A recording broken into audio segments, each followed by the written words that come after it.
अब इंद्रियों के दमन की अगर बात करते हैं कि अलग अलग प्रकार के प्राणी है, पतंग मतंग कुरंग भृंग मीना हता पंच भिरेव पंच एक प्रमादी स कथम न हन्येत यह सेवते पंच भिरेव पंच। 5 प्राणी है, मैं एक एक प्राणी का उदाहरण देता हूँ। 5 ज्ञानेन्द्रिय है मनुष्य के, आंख, नाक, कान, जिह्वा और त्वचा।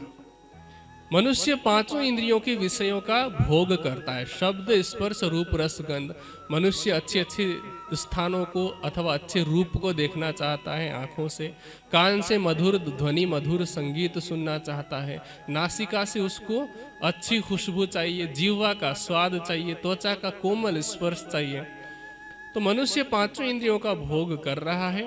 दूसरे जो प्राणी है, मैंने जो श्लोक कहा उसमें 5 उदाहरण दिए। एक है पतंग, उसका विषय है आंख का, कि उसकी आंखों को अंधेरा प्रिय होता है। जहां कहीं भी प्रकाश दिखता है वो प्रकाश के स्रोत को समाप्त करने के लिए अथवा आग बुझाने के लिए अपने आप को उसमें झोंक देता है, इसलिए जल करके मर जाता है।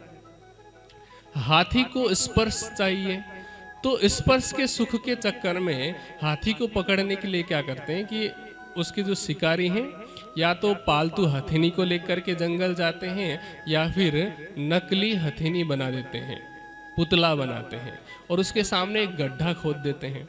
हाथी उसमें जाता है और गड्ढे में फंस जाता है। फिर जिस हाथी को बाहर रहने पर 100 लोग भी पकड़ नहीं पाते, 100 लोगों से भी उसको डर नहीं है, अब गड्ढे में गिर जाने के बाद 2-4 दिन भूखा रखते हैं। जब वो कमजोर पड़ जाता है उसको बांध करके 2-3 व्यक्ति भी लेकर के जा सकते हैं।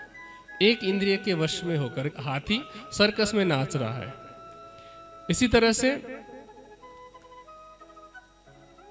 हिरण है, हिरण को संगीत प्रिय होता है, मधुर ध्वनि। उसको पकड़ने के लिए पहले शिकारी क्या करते थे, जंगल में जाकर के वीणा की ध्वनि सुनाते थे।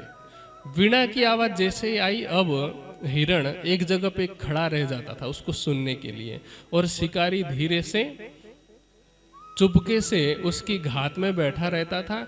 जैसे ही वो स्थिर हो गया, आंख बंद करके संगीत सुनने लग गया, अब धनुष से बाण मार करके उसकी हत्या की जाती थी। इसी तरह से मछली को स्वाद चाहिए, उसका विषय है जिह्वा का। उसको पकड़ने के लिए पहले चारा डाला जाता है और जैसे उसको खाने के लिए इकट्ठी होती है, जाल फेंक करके उसको फंसाया जाता है, या फिर कांटे में आटा वगैरह डालते हैं उसको खाने के लिए। जैसे ही मछली आती है वो उसमें फंस जाती है। और 5वां उदाहरण दिया भंवरे का।